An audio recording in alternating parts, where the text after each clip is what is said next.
కళ్యాణదుర్గం పట్టణంలో అర్ధరాత్రి వేళ ఒక్కసారిగా భారీ శబ్దం చోటు చేసుకుంది. ఏం జరుగుతుందో అర్థమయ్యేలోపు అక్కడ దృశ్యాలు చూసి స్థానికులు హతాశులయ్యారు.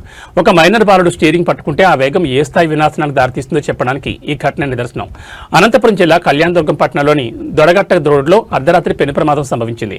నిద్రలో ఉన్న జనం ఒక్కసారిగా ఉలిక్కిపడ్డారు. మితిమీరిన వేగంతో దూసుకొచ్చిన ఒక కారు నియంత్రణ కోల్పోయి నేరుగా retired social welfare DD Satyanarayana ఇంట్లోకి దూసుకెళ్లింది. కారు బలంగా ఢీకొట్టడంతో ఇంటి ప్రహారీ కూడా పూర్తిగా ధ్వంసమైంది. ఇంటి ఆవరణలో పార్క్ చేస్తున్న 3 ద్విచక్ర వాహనాలు కారు కింద పడి నుచ్చునుచ్చాయి. ఇక ప్రమాదానికి కారణమైన కారు ముందరి భాగం పూర్తిగా డ్యామేజ్ అయి గుర్తుపట్టలేని స్థితికి చేరింది. అయితే ఈ ప్రమాదంలో అసలు షాకింగ్ విషయం ఏంటంటే కారు నడిపింది ఒక మైనర్ బాలుడు. అర్ధరాత్రి వేళ తల్లిదండ్రుల కళ్ళు గప్పి కారు రోడ్డు ఎక్కించాడా లేక సరదా కోసం ఈ సాహసానికి పూనుకున్నాడా అనేది ఇప్పుడు చర్చనీయాంశంగా మారింది.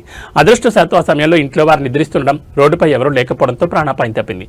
కానీ ఆస్తి నష్టం మాత్రం భారీగానే జరిగింది.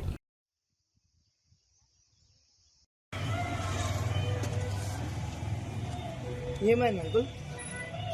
రాత్రి నా గ్రామానికి స్కూల్లో చదివే పిల్లగాడోడు డ్రైవింగ్ చేసుకొని వచ్చి ఆ ఇంటికి కుదిరినట్టు.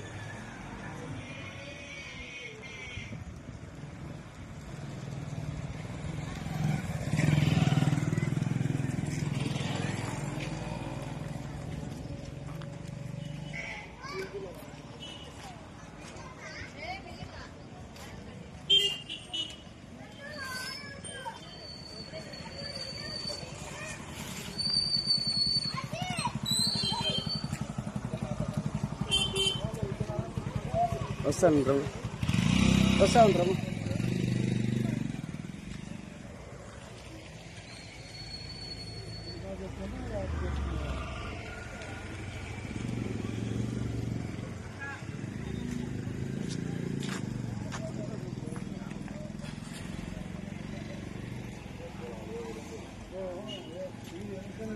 నువ్వు